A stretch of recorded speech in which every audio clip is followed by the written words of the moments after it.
Isa pag harvest o nga gikaon naman ni sa deer oh. Wala na tumoy. So ako na lang yung pasagdahan. Natanaw po niya kung iro na. Okay. Kung naga ni Kus Garden, na-up dyan na siya diri sa akong tubangan oh. Naniid. Naniid sa panahon. Kung galay.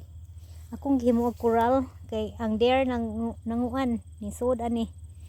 So ako nang pang-harveston kay tonight is really cold.